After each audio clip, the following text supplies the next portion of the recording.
Prólogo. Casa do Templo. 20h33. O segredo é saber como morrer. Desde o início dos tempos, o segredo sempre foi saber como morrer. O iniciado de 34 anos baixou os olhos para o crânio humano que segurava com as duas mãos. O crânio era oco feito uma tigela e estava cheio de vinho cor de sangue. Beba, disse ele a si mesmo. Você não tem nada a temer. Como rezava a tradição, ele havia começado aquela jornada vestido com os trajes ritualísticos de um herege medieval a caminho da forca, com a camisa frouxa deixando entrever o peito pálido, a perna esquerda da calça arregaçada até o joelho e a manga direita enrolada até o cotovelo. De seu pescoço pendia um pesado nó feito de corda, uma atadura, como diziam os irmãos. Nessa noite, porém, assim como os companheiros que assistiam à cerimônia, ele estava vestido de mestre. O grupo que o rodeava estava todo paramentado com aventais de pele de cordeiro, faixas na cintura e luvas brancas. Em volta do pescoço usavam joias cerimoniais que cintilavam à luz mortiça como olhos espectrais. Muitos daqueles homens ocupavam cargos de poder lá fora, mas o iniciado sabia que suas posições mundanas nada significavam entre aquelas paredes. Ali todos eram iguais, irmãos unidos pelo juramento compartilhando um elo místico. Correndo os olhos pelo impressionante grupo, o iniciado se perguntou quem, no mundo exterior, seria capaz de acreditar que todos aqueles homens pudessem se reunir em um mesmo lugar, principalmente naquele lugar. O recinto parecia um santuário sagrado do mundo antigo.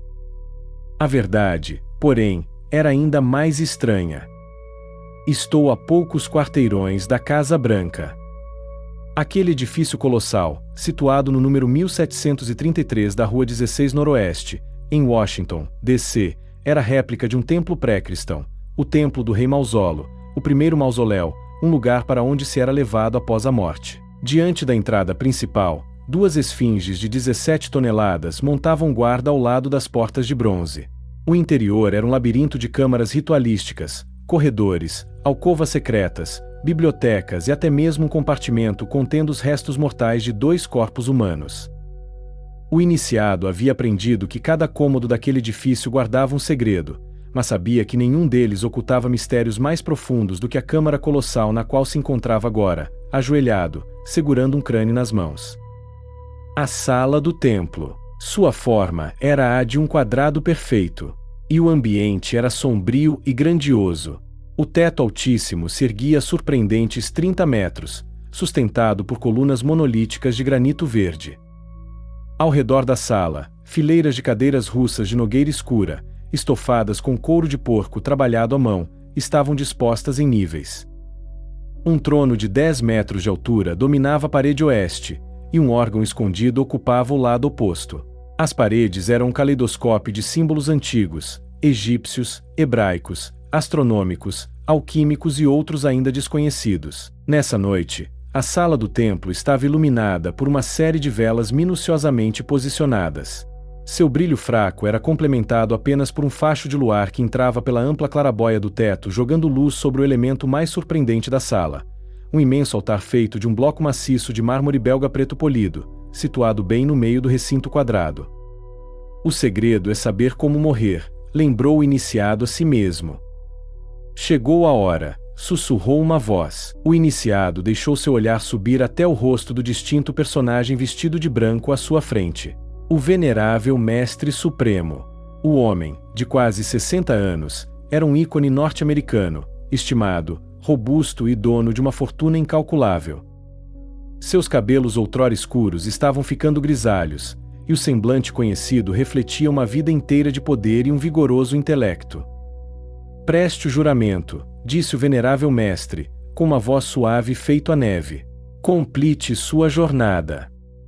A jornada do iniciado, assim como todas as daquele tipo, havia começado no grau 1.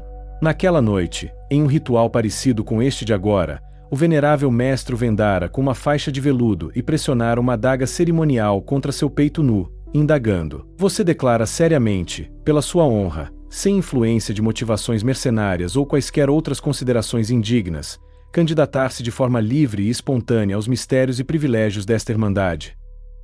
Sim, havia mentido o iniciado. Então que isso seja um estímulo à sua consciência, alertar o mestre, bem como a morte instantânea caso algum dia você venha trair os segredos que lhe serão revelados. Na época, o iniciado não sentirá medo. Eles jamais saberão meu verdadeiro motivo para estar aqui. Nessa noite, porém, uma atmosfera de ameaçadora solenidade pairava na sala do templo, levando a rememorar todos os avisos severos recebidos durante a jornada, ameaças de punições terríveis caso ele algum dia revelasse os antigos segredos que estava prestes a conhecer: garganta cortada de orelha a orelha, língua arrancada pela raiz, entranhas removidas e queimadas, espalhadas aos quatro ventos, coração retirado do peito e jogado aos animais selvagens. Irmão, disse o mestre de olhos cinzentos, pousando a mão esquerda no ombro do iniciado, preste o juramento final. Tomando coragem para dar o último passo de sua jornada, o iniciado endireitou o corpo e voltou sua atenção para o crânio que segurava nas mãos. A fraca luz das velas, o vinho cor contra a barra de carmim parecia quase negro. Um silêncio sepulcral reinava na sala, e ele podia sentir os olhos das testemunhas cravados nele, à espera que prestasse o juramento final e se unisse àquele grupo de elite. Hoje à noite, pensou ele, entre estas paredes, está acontecendo algo que nunca aconteceu antes na história desta Irmandade. Nem sequer uma vez em séculos. Ele sabia que aquilo seria faísca, e que lhe daria um poder inimaginável. Cheio de energia, respirou fundo e repetiu as mesmas palavras pronunciadas antes dele por incontáveis homens espalhados por todo o mundo. Que este vinho que agora bebo se transforme em veneno mortal para mim, caso algum dia eu descumpra meu juramento de forma consciente ou voluntária. Suas palavras ecoaram no espaço oco. Então o silêncio foi total. Firmando as mãos, o iniciado levou o crânio à boca e sentiu os lábios tocarem o osso seco. Fechou os olhos e o inclinou, bebendo vinho em goles demorados, generosos. Depois de sorver tudo até a última gota, abaixou o crânio. Por um instante, pensou sentir os pulmões se contraírem, e seu coração começou a bater descompassado. Meu Deus, eles sabem! Então, com a mesma rapidez que havia surgido, a sensação passou. Um agradável calor começou a percorrer seu corpo. O iniciado soltou o ar, sorrindo consigo mesmo enquanto observava o homem de olhos cinzentos que não desconfiava de nada e que acabará de cometer o erro de deixá-lo entrar para o círculo mais secreto de sua irmandade. Você logo perderá tudo o que lhe é mais precioso.